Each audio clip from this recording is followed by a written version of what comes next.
আসসালামু আলাইকুম। Hello everyone, কেমন আছেন সবাই? আশা করছি আল্লাহর অশেষ রহমতে সবাই অনেক অনেক ভালো আছেন। শুরু করছি ডেইলি নতুন একটি লাইফস্টাইল ব্লগ। অনেক সকালে ঘুম থেকে উঠেছি, ছেলে বাবার জন্য অনেক কিছু রান্না করে চলে যাব বাবার বাড়ি যাওয়ার উদ্দেশ্যে রওনা হয়ে যাব। রান্না করেছিলাম আলু দিয়ে পাঙাশ মাছ ভুনা, রান্না করেছিলাম মুরগির মাংস, পটল ভাজি আর ডাল। তো 2 দিনের জন্য এগুলো রান্না করে রেখে গেলাম।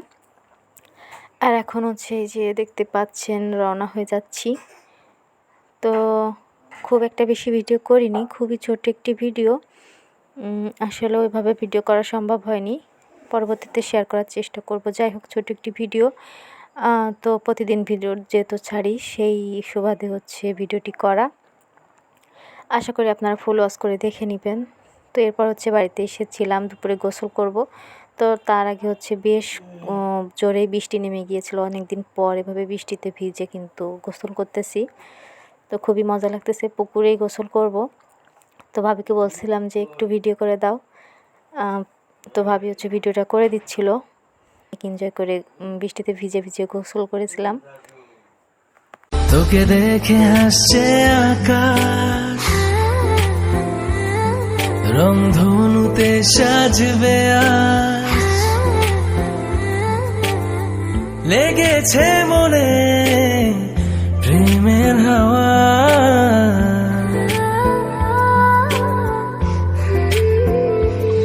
কিছু না ভেবে তোর কাছে বলবো মনে যা আছে,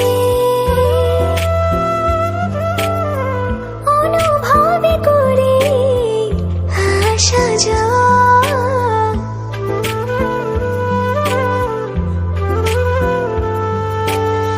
কিছুটা আছে বাকি, কিছুটা চোখে রাখি, বুঝে নে না তুই আমার। চল পাখি হয়ে উড়ি ডানা মেলে, ফের বলি রে সন্ধে হবে। চল পাখি হয়ে উড়ি ডানা মেলে, ভালোবেসে আদর দে ঢেলে। তারপর এই যে দুপুরের খাবার খেয়ে নিচ্ছিলাম। এখানে বিরিয়ানি আর এই যে বাসন্তী পোলাও, সেটাই খাচ্ছিলাম।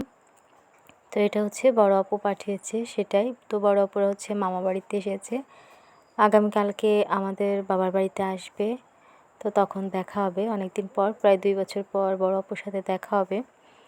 তো এরপর এই যে বিকালবেলা একটু বাইরে বের হয়েছিলাম। তো সব মিলিয়ে ভিডিওটি এই পর্যন্তই, খুব বেশি বড় করছি না। জানি না আপনাদের কার কার কাছে কেমন লেগেছে।